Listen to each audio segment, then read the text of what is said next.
The war kite of Korea, where silk and wind once carried not just messages, but the fate of armies. They rose silently above the battlefields of ancient Korea, not birds, but kites built for war. Long before drones or planes, warriors used the sky itself as their ally. These floating signals, weapons, and symbols of fate could decide victory or doom. Centuries before gunpowder ruled battles, East Asia found a different way to command the skies. Kites had long been used in China for signaling and measuring distances. Korea, during the Three Kingdoms period, saw their potential for more communication, scouting, and psychological tactics. The Silla Kingdom, famed for innovation, adapted kites not as toys, but as military tools. They realized that a flutter in the sky could mean the difference between attack and retreat. A single kite could carry a hidden message, spark fear, or summon reinforcements. The most famous tale of Korea's war kite begins with General Kim Il-sung, a warrior of the Silla Kingdom in the 7th century. His troops were losing morale when a fiery meteor streaked across the night sky, believed to be an omen of defeat. Kim Il-sung crafted a fire kite, launching it high with flames to return the fallen star. Soldiers cheered, believing the heavens were once again on their side. The next day, Silla triumphed. Whether myth or truth, this act showed the power of symbolism in warfare, how belief can turn fear into courage. In warfare, belief is often as deadly as the sword. The war kite wasn't just a tool, it was a message from the skies. When soldiers saw their general command the heavens, they believed destiny favored them.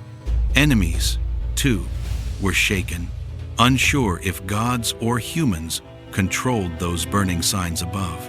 This psychological warfare made simple bamboo and silk as influential as iron. Korea's war kites blurred the line between technology and mythology, showing that morale could be lifted not only by weapons, but by wonder. War kites weren't delicate toys. They were engineered instruments of strategy, made from bamboo frames, paper or silk, and sometimes coated in oil or resin for weather resistance. Each kite was a balance of lift and control. Some carried small lanterns for night signals, others long tails that burned or released smoke. Every knot, every color had meaning. Engineers of the time studied wind currents and kite aerodynamics centuries before modern flight science existed. These were flying messengers, crafted with both art and mathematics. In pre-modern warfare, sound and sight were the only instant tools. Drums, horns, and kites. Commanders used different kite shapes and colors for coded messages: advance, retreat, regroup. At night, lanterns attached to kites created patterns readable only by allies. The higher the kite, the farther the command could reach, making it a primitive but effective aerial communication system. It was the forerunner of military signal flares, radio codes, and even battlefield drones. While mystical in appearance, war kites obeyed physics. Builders understood center of gravity, drag, and tension long before those terms existed. They balanced the bamboo skeleton precisely, used tight silk strings for stability, and shaped the wings for predictable lift. The Joseon dynasty's scholars even recorded wind studies for festivals and military use. These innovations made kites one of Asia's earliest experiments in aerodynamics, a path that would later lead humanity toward flight.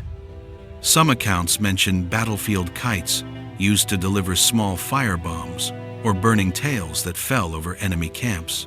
Though limited by wind, they could set panic or ignite tents.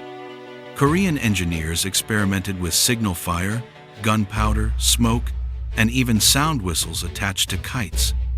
These early aerial tactics weren't far from what centuries later became air warfare. The skies of Korea saw one of humanity's first attempts to weaponize the wind. Kites in Korea weren't just weapons, they were spiritual messengers. Every new year, families still release kites to send away misfortune.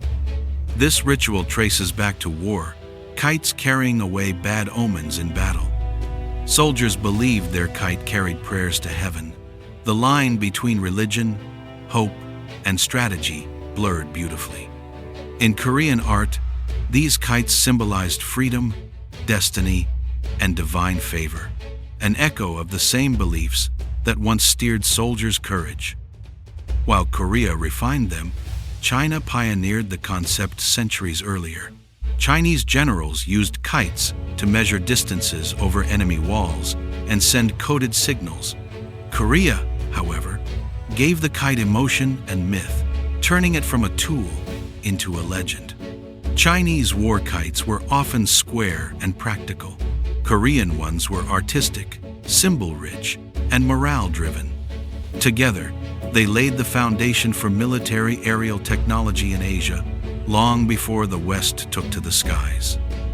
One overlooked purpose of war kites was to frighten enemies.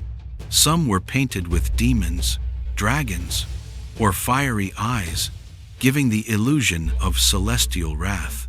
When these images floated over the horizon, enemy troops often hesitated, believing a curse had been cast.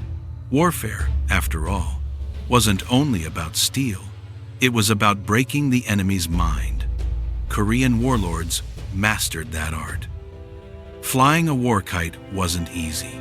Soldiers trained for wind reading, knot precision, and quick launch timing. Teams worked in sync to raise large kites that weighed several kilograms. It demanded skill akin to handling siege weapons. The Korean military viewed kite flyers as a specialist unit, disciplined, patient, and precise. Their role was silent but crucial, commanding communication between earth and sky. During the Joseon dynasty, 1392 to 1897, kite making became an admired science. Scholars wrote manuals on design and wind classification. The military command post in Seoul even kept kite signal codes for emergencies.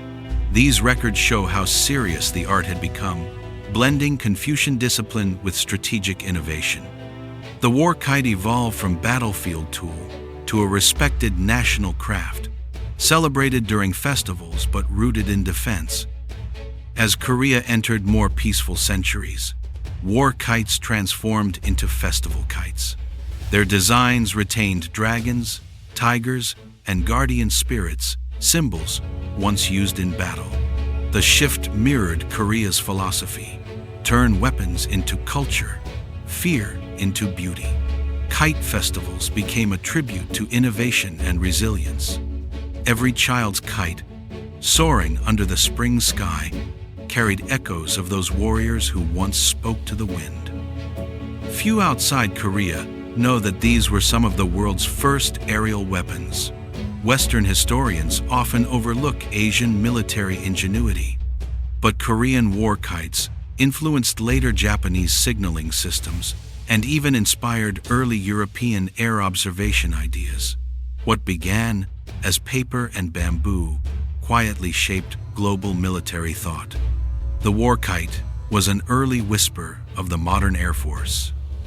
As centuries passed, the true military role of war kites blurred into folk legends. Some stories exaggerated them as weapons of firestorms or divine messengers, but beneath the myth lay real engineering and courage. Modern historians are piecing truth from poetry, finding that behind every tale of magic lies strategic brilliance.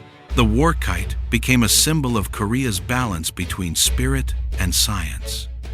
In recent years, Korean researchers have reconstructed war kites using ancient blueprints and tested them in wind tunnels. The results amazed engineers. Their aerodynamics rivaled modern gliders in stability. These reconstructions are now displayed in museums as proof of Korea's forgotten flight science. Through careful study, they remind us that humanity's dream to master the skies began far earlier than we think. Today, the war kite of Korea is no longer a weapon but a cultural icon. Schools teach its story as part of heritage. Artists and engineers recreate it to honor ancestors' ingenuity. On certain festivals, replicas are flown in memory of the soldiers who once used them to lift spirits and signal victory. The kite has become a bridge between past and future, reminding Korea and the world that innovation begins with imagination. The war kite teaches an unexpected truth. Power doesn't always roar.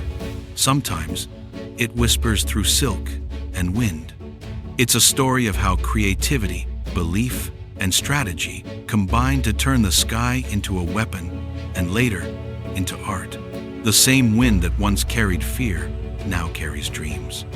From fire-lit battles to peaceful skies, Korea's war kite shows how humanity can turn war into wisdom. As that ancient silk rose into the wind, it carried more than messages, it carried hope. The war kite of Korea reminds us that even in times of conflict, human ingenuity seeks harmony with nature. When you look up at a kite today, remember, once it was a weapon, a prayer, and a promise, all at once. If this story lifted your curiosity, stay tuned. There's always another forgotten invention waiting to soar again.